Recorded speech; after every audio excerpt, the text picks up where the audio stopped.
Alrighty, next game up here, Vikings at the Lions, and the Vikings, folks, absolutely garbage. We certified them frauds last week, but this was our redemption week because we saw a lot of fraudulent teams get exposed last week, and we gave them a chance this week. We set a bar for these teams that we labeled frauds last week to see if they can redeem themselves, and the Vikings, unfortunately, they could not redeem themselves. The bar that we had on the Vikings was they needed a win.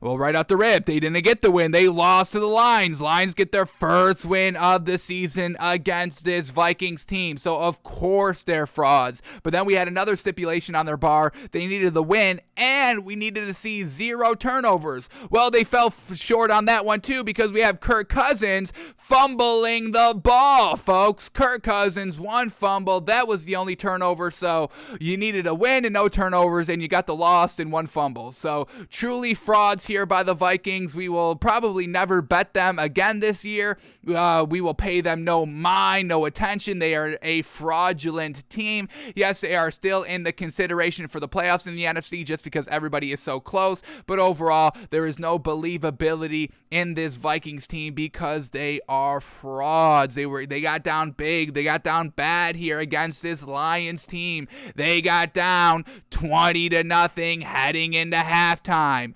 20-0 against the Lions. Then they start to come back a little bit. Third quarter was really great for this Vikings team coming out of halftime. A field goal, a touchdown. They go down 2 points heading into the fourth quarter. But, I mean, this Lions team literally handed this Vikings team the win on a silver platter. Heading into the fourth quarter, the Vikings are down 23-21. And then what happens? The Lions throw an interception on the Vikings 38-yard line. They turn over the ball. And what do the Vikings do with it? They punt. They can't do anything with the interception. And then the Lions fumble the ball here on 4th and 1 with 4 minutes left from their own 29-yard line, 28-yard line. First of all, they go for it up to on their own 29-yard line. It was like the Lions were actively trying to lose this game, going for it on 4th and 1. And then not only do they go for it on 4th and 1, they have Jared Goff be the man to get it on 4th and 1 with the play action. We know Jared Goff is never clutch. We've seen this over and over and over and over and over and over again just this season alone with the Lions. The Lions have been in position after position after position after position to win these games, and they still lose because of Jared Goff. So they go for it in their own field. Less than 5 minutes left and only a 2-point lead. They have Jared Goff try and win the game for them, but what does he do? He fumbles the ball right here. So the Vikings get it in even better field position. They get it at their own, they get it at the Lions 20-yard line instead of getting it at the Lions 29-yard line. So really questionable decision making here by the Lions, but it wins them the game. The Vikings go down and score a touchdown. They missed the 2-point conversion attempt, and now they're only up 4 points. And then the Lions with Jared Goff with only a minute and 50 seconds left, they go down 80 yards for the touchdown in the win on 4th and 2. Jared Goff finally steps it up and delivers a great pass. But, I mean, this Vikings team, poor offensively in the first half, let the Lions have the big old lead. Then they close the gap of the lead in the third quarter, and then they flounder big time in the fourth quarter. 2 turnovers by the Lions. Vikings only take advantage of one of them, and then they let the Lions go and drive 80 yards with a minute and 50 seconds left to win the game and get their first win of the season. So officially big old frauds here by the Vikings. They are trash. They are trash. They don't know how to win games. They don't know how to close out games. They don't know how to not turn the ball over, and they can't even stop Jared Goff. This Vikings defense could not stop Jared Goff from going 80 yards in under 2 minutes. Disgraceful. Absolutely disgraceful. So let's start here with the Vikings, the disgraceful Vikings here. We get Kirk Cousins going 30 of 40. Once again, don't get bogged down by these stats, folks. These are all good stats. The Vikings, Kirk Cousins, if you touch the Vikings team, you turn into an enigma, folks. This is an enigma of a team. Everything is so good in the stats department, but they lose games like we know they do. So once again, don't get fooled by by these stats. These are fake stats overall.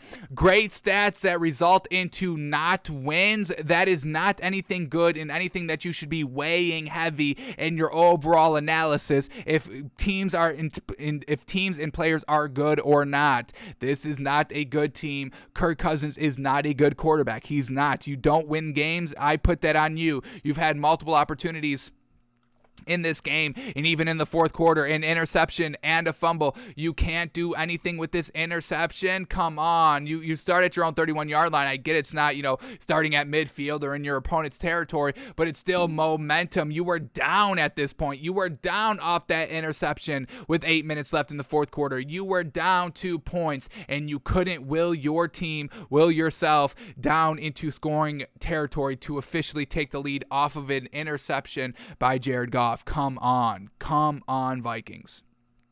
So Kirk Cousins, 75% completion percentage, fantastic. 340 yards, fantastic. 2 touchdowns, fantastic. No interceptions, fantastic. But like we said, he did have that fumble, the 1 turnover of the game. All right, no Dalvin Cook, but we weren't worried. We like Alexander Mattison, and he got it done. 22 rushes by Alexander Mattison for 90 yards and a touchdown. We love it. Once again, everything's great, but they lose. The defense gives up the big play. The offense can't convert and make the opposing team pay for their mistakes. We hone in on that so much. That's why Tom Brady won the Super Bowl last year, folks, and why Aaron Rodgers wasn't in the Super Bowl, because Tom Brady threw 3 interceptions, and the Green Bay Packers and Aaron Rodgers could not take advantage of more than 1 turnover. Vikings do the same thing here. They lose the game. Unfortunate. Make your opponent pay for turning over the ball. Please, please, please. All right, who was Kirk Cousins throwing to? Well, Justin Jefferson truly getting it done. 11 receptions for 182 yards and a touchdown. Holy moly. Then we have Tyler Conklin, 7 catches for 56 yards. KJ Osborne, 4 catches, 47 yards, a touchdown. Alexander Mattison, 3 catches for 34 yards. CJ Ham, 1 catch for 19 yards. And unfortunately, they still lose the game. All right, now for the Lions. What did Jared Goff do to win this game? Here we go. Jared Goff, 25 of 41, 60% completion percentage. Nothing even really good there. He had 296 yards. That we will definitely give him. 25 completions for 296 yards. Fantastic. 3 touchdowns. The interception almost cost him the game, but the Vikings couldn't cash in. So I guess we kind of, overlooked that 1 interception by Jared Goff a little bit, tiny bit. All right, and then in the rushing game for the Lions, we had Jamal Williams, 17 rushes for 71 yards, and then Jamar Jefferson, 5 rushes for 18 yards. And then who was Jared Goff throwing to? We have Amon-Ra St. Brown, led the team in receiving yards, 10 catches for 86 yards and a touchdown, and that touchdown was the game winner. All right, we have Josh Reynolds, 4 catches for 69 yards. TJ Hawkinson, the tight end, 4 catches, 49 yards, a touchdown. Khalif Raymond, 2 catches, 33 yards. Brock Wright, 2 catches, 28 yards, a touchdown. And Godwin Igwebuike, 1 catch for 13 yards, and the Lions get their first win. And then we get Dan Campbell video on the sideline. Everybody loves Dan Campbell showing emotion, crying at the podium with one of their close losses, all of that. But now we finally get him joyous, jumping up and down on the sideline. And this is what I love about it. As soon as they got the win, Jared Goff knows it, and he immediately goes over to Dan Campbell on the sideline to celebrate. The quarterback and the head coach both celebrating with each other. They both believe in each other. They both know that it's on them, kind of 50-50 to win these games out here. And it finally all comes together, and there they are celebrating with each other. And that was the first person Jared Goff ran over to. This number 17 guy right here, I believe it's 17, whatever his number is, he goes and celebrates with Jared Goff, but Jared Goff is beelining to Dan Campbell right after the game. So you see the embrace between the quarterback and the head coach. We saw the Vikings kind of do the same exact thing, which kind of made us buy the Vikings earlier on in the season.